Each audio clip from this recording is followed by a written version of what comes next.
How's it going, everyone? We are back again. Week 6, streaming and waiver wire picks. As always, as the season goes along, the pile dwindles, and some weeks, you get those blind bid waivers. I know everyone's so excited to throw out there, and then there's not much bark to the waiver bite, Jason. There's not. It's a gross week. It's a It's a truly gross a week. gross week.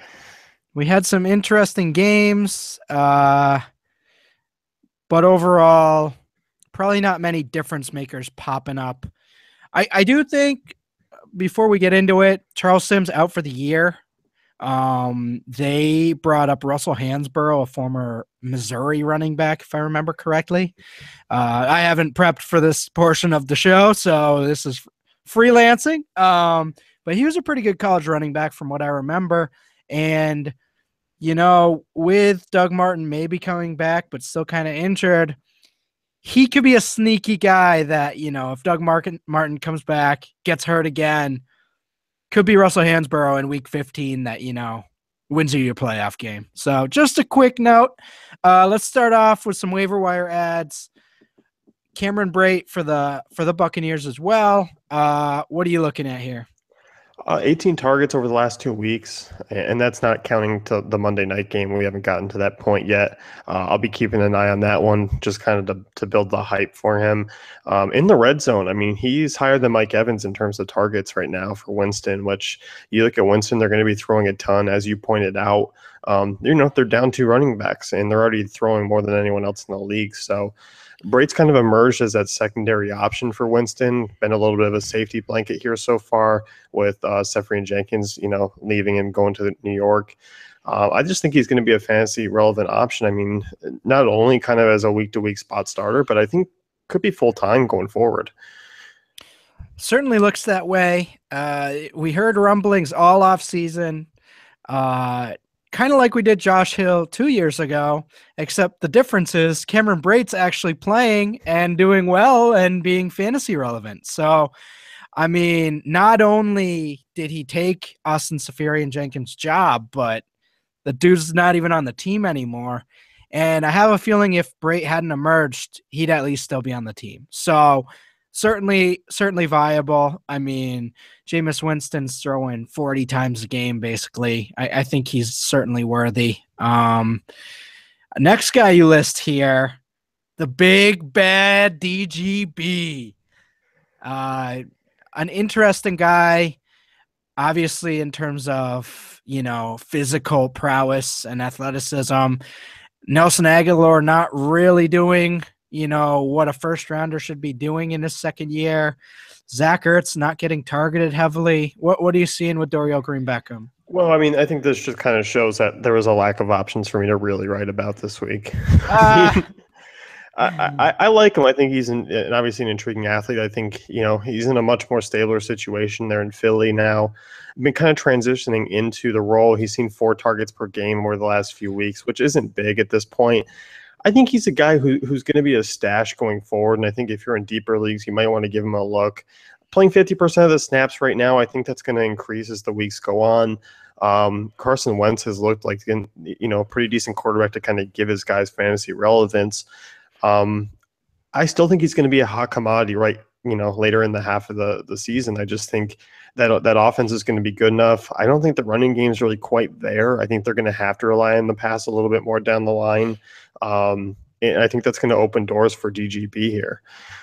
When Aaron Rodgers, when it's play action and he steps back, fake handoff, he does like that turnaround step and then loads up and guns it. That's like the play that I think of when I think of Aaron Rodgers. When I think of Carson Wentz, I think of they run this play, they fake pitch, and he waits a second and then he rolls out, and it's like everything's always wide open on that play. And I don't know why, but I see that at least 3 times a game with him where it's just wide open. And Dorial Green Beckham's the type of guy to take advantage of that type of play. So certainly interesting. I like Chris Conley as well as a pickup this week, potentially. But yeah, generally speaking, I mean, Cameron Brate and log out. Yeah, I mean, he's a guy I'm going to scoop up. I mean, you're not going to be able to use him next week, but yeah, he's definitely a guy. Right. Streaming options. Mariota versus the Browns. I wrote him up in salary exploitation on Daily Fantasy Cafe this week. What are you seeing here? Oh, coming off his best week of 2016, this was a lot of like what we saw a few times last year where he got his running game involved. Has a great matchup here against Cleveland. Obviously, their numbers are a bit inflated after facing Tom Brady this last week, but have allowed the fifth most fantasy points to the QBs, ranked 21st against the pass per Football Outsiders. I just look at this and go, you know what? Mariota has a pretty decent production coming up here against this team at home against the Browns. I mean, I still like Brian Hoyer. I mean, if Jay Cutler comes back and gets the starting job, obviously that puts Hoyer out of play, but Hoyer and Mariota are the two guys I think the only real logical options. You can look at Alex Smith as well, but I think Hoyer and Mariota have a little bit more oomph to their kind of overall fantasy production. Bilal Powell's a guy you bring up. It's running back is Hold horrendous. on. I know we're supposed to be a season-long show, but last week I had Bilal Powell, and this is what you play Bilal Powell for. You play Bilal Powell for the last drive when they're down by 25, and he just gets dump offs, especially in PPR. It happened. It was happening, and then the drive ended, which just crushed my soul. But I mean, the first two plays of that last drive, 2 catches for 20 yards, in when the teams are in prevent. That's what we're looking at for this Jets team right now, especially with this Cardinals matchup in Arizona. They're not going to be able to stop John Brown. I don't care if they bring back John Skelton and start him this week. The Jets aren't going to be able to stop John Brown, Michael Floyd, and Larry Fitzgerald.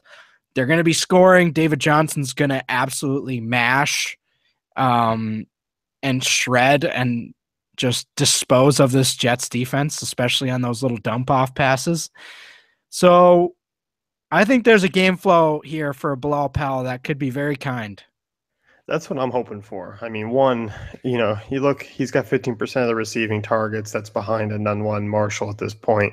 Tough defensive matchup, but I just think you look at this offense, it's going to torch that Jets defense with Palmer likely being back. So it does really set things up for Powell to get at least some work in the passing game. Certainly.